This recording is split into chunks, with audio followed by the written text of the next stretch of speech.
Shalom, selamat pagi jemaat Tuhan. Berjumpa kembali dalam doa pagi online.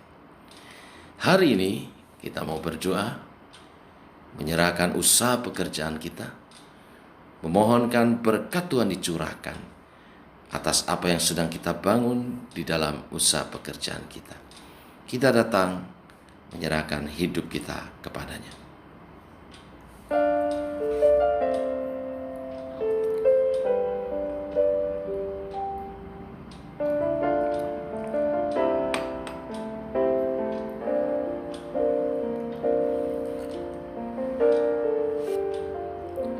Yesus, kau kebenaran yang menyelamatkanku. Kau memberikanku hidup dan pengharapan.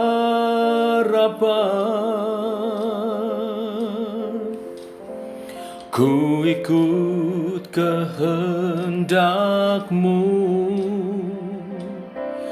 ku perlu anugerah-Mu.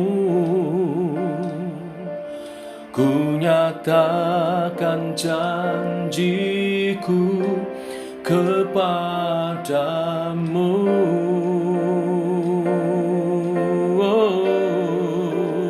Kalau ku hidup bagimu, hatiku tetap menyembahmu. Dunia tak bisa menjauhkanku dari kasih-Mu. Selama ku hidup bagimu, mataku tetap memandangmu. Dunia tak bisa menjauhkanku dari kasih-Mu.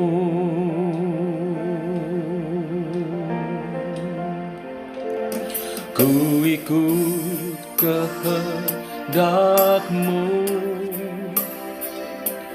ku perlu anugerah-Mu. Ku nyatakan janjiku kepadamu.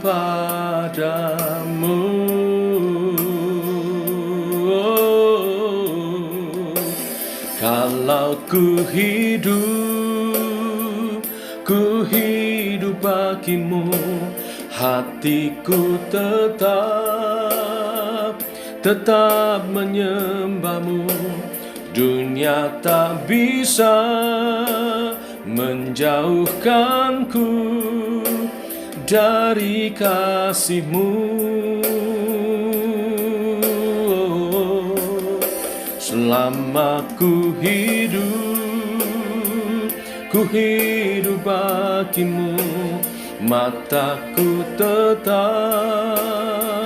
tetap memandangmu. Dunia tak bisa menjauhkanku dari kasih-Mu.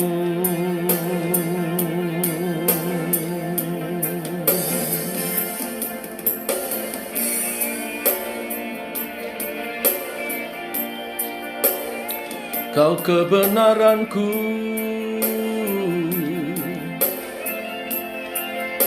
ku ikut denganmu Tuhan. Seumur hidupku,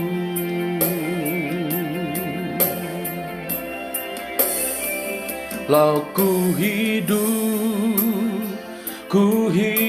bagimu. Hatiku tetap menyembahmu. Dunia tak bisa menjauhkanku dari kasih-Mu.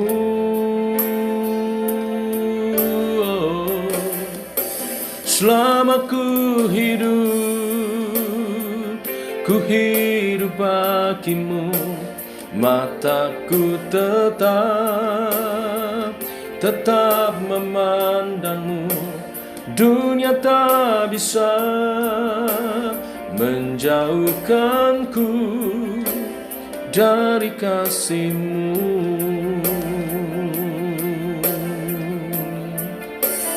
Dunia tak bisa menjauhkanku dari kasih-Mu.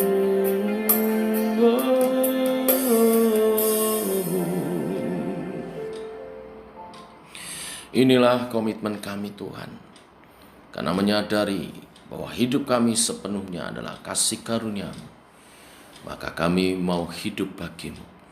Tidak ada sesuatu pun akan memisahkan kami dari kasih-Mu. Ajar kami setia apapun yang kami hadapi. Teguhkan oleh kebenaran firman yang sebentar kami renungkan bersama. Dalam nama Tuhan Yesus Kristus. Amin.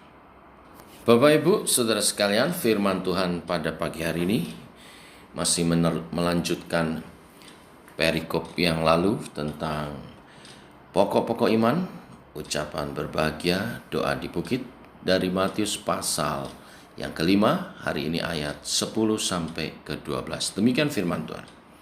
Berbahagialah orang yang dianiaya oleh sebab kebenaran, karena merekalah yang mempunyai kerajaan surga. Berbahagialah kamu jika karena aku kamu dicela dan dianiaya, dan kepadamu difitnahkan segala yang jahat. Bersukacita dan bergembiralah, karena upahmu besar di surga. Sebab demikian juga telah dianiaya nabi-nabi yang sebelum kamu. Amin. Bapak Ibu, adalah suatu yang menarik bahwa di ayat 9 kita belajar tentang bagaimana kita sebagai anak-anak Tuhan harus mengusahakan damai, membawa damai. Langsung disambung ayat 10 sampai 12 bicara tentang penganiayaan.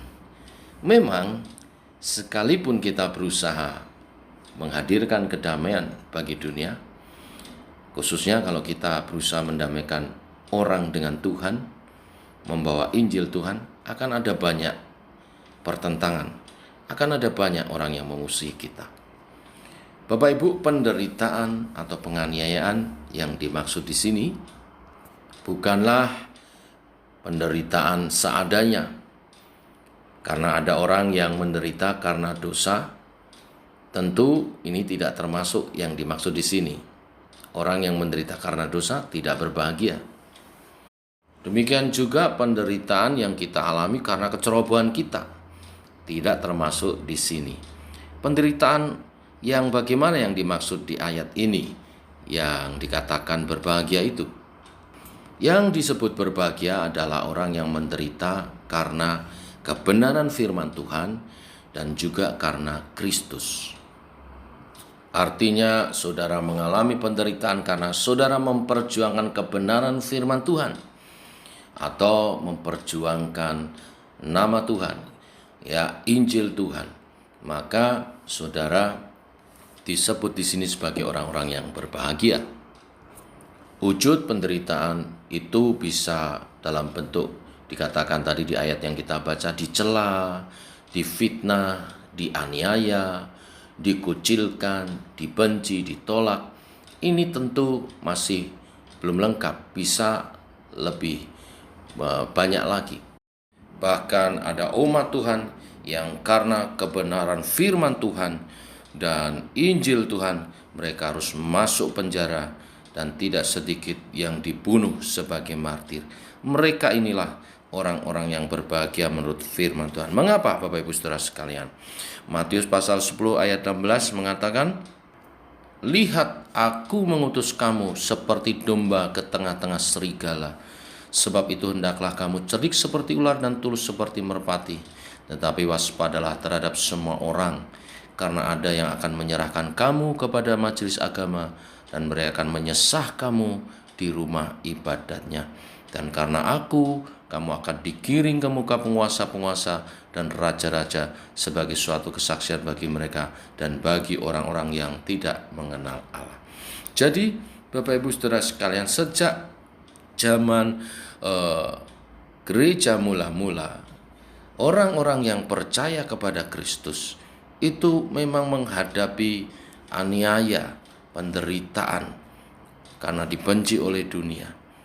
Saya kira seperti ironi ya Bapak Ibu, kontradiktif dibandingkan dengan gereja-gereja modern saat ini yang menekankan teologi kemakmuran, yang tidak mengajarkan jemaatnya untuk menderita bagi Kristus. Ada tantangan sedikit saja, tidak datang beribadah. Mari kita mengintrospeksi diri ya dengan kebenaran firman Tuhan ini. Adakah kita berani menderita karena kebenaran firman dan karena Kristus? Nah, bagaimana kita menghadapi penderitaan dan ancaman aniaya dunia ini? Dikatakan di ayat yang kita baca tadi, kita menghadapinya dengan sukacita dan bergembiralah. Ini bukan sikap pura-pura menikmati penderitaan Bapak Ibu Saudara sekalian. Tidak. Mengapa dikatakan bersukacita dan bergembiralah? Karena menderita karena kebenaran firman dan karena Kristus itu menunjukkan bahwa iman kita teruji dan juga menunjukkan bahwa cinta kita, kasih kita kepada Tuhan itu juga teruji. Selain dikatakan firman Tuhan tadi, ada upah yang besar di surga bagi orang-orang yang demikian. Upah apa yang kita akan terima di surga nanti Bapak Ibu Saudara sekalian? Upah itu adalah kelima mahkota. Ya, ada mahkota kehidupan bagi mereka yang martir mati bagi Tuhan. Ada mahkota kemuliaan bagi mereka yang melayani jiwa-jiwa, menggembalakan dengan setia. Ada mahkota kemegahan atau mahkota sukacita bagi mereka yang memenangkan jiwa-jiwa. Dan ada mahkota kebenaran bagi mereka yang merindukan kedatangan Tuhan dengan menjaga pengurapannya, kekudusannya, seperti gadis-gadis yang bijaksana menanti kedatangan Tuhan. Dan yang terakhir ada mahkota abadi yang diberikan kepada mereka yang tekun dan setia, menguasai diri di dalam pelayanan setia sampai akhir.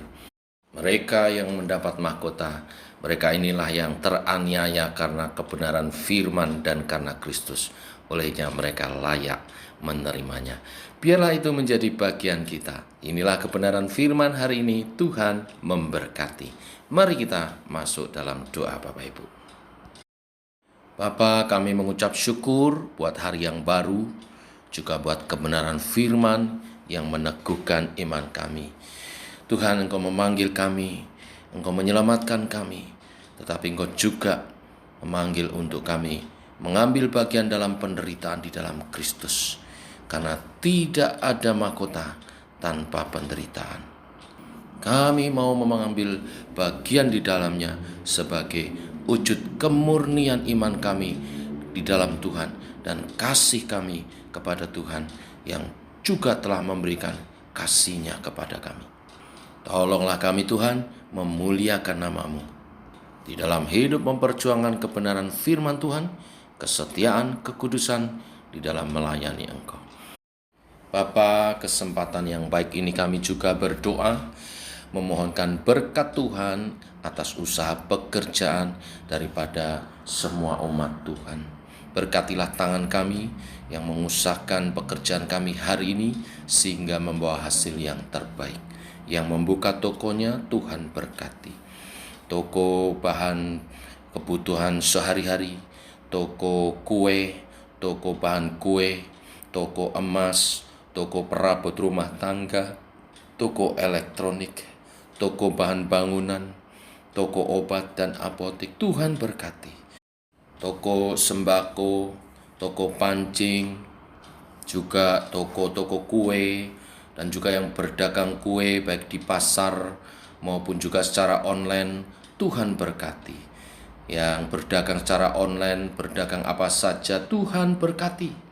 Juga yang membuka bengkel, Tuhan berkati. yang bekerja sebagai pegawai juga Tuhan berkati, baik sebagai PNS dan juga pegawai swasta di bank-bank, di rumah sakit, di kantor-kantor swasta. Tuhan berkati supaya apa yang kami kerjakan membawa hasil terbaik, dan itu membawa prestasi kami boleh makin dinaikkan dan menjadi berkat bagi sesama. Berkati juga yang bekerja sebagai petani, yang beternak ayam juga Tuhan berkati, beternak ikan Tuhan berkati, yang mengelola kolam pancing, yang mengelola Tuhan warung kopi, Tuhan memberkati semuanya. Yang bekerja sebagai driver, baik driver online maupun juga driver setiap kali harus mengantar barang-barang, Tuhan juga memberkati. Yang bekerja di laut sebagai ABK kapal, Tuhan memberkati. Yang bekerja di rumah tangga, di toko-toko sebagai karyawan, Tuhan juga memberkati. Jemaat-jemaat Tuhan yang Tuhan percaya untuk mengelola perusahaan, diikuti banyak orang sebagai karyawan, Tuhan memberi hikmat dan berkat yang daripada Tuhan, sehingga perusahaannya boleh berkembang dan juga mensejahterakan karyawannya, dan juga mendukung pekerjaan Tuhan lebih maju lagi. Perusahaan pabrik makanan seperti Sariko, juga perusahaan alat-alat rumah tangga seperti Twin Tulip Ware, dan juga mereka yang mengelola koperasi juga sebagai kontraktor, Tuhan memberkati. Nama Tuhan dimuliakan saat berkat Tuhan dicurahkan atas usaha pekerjaan umat Tuhan, dan pekerjaan Tuhan boleh dimajukan melalui persembahan yang terbaik yang mereka bawa setiap kali mereka datang kepadamu. Demikian doa-doa kami naikkan dalam nama Tuhan Yesus Kristus. Amin. Demikian doa pagi kita, saudara. Selamat pagi, selamat berjalan bersama dengan Tuhan. Shalom.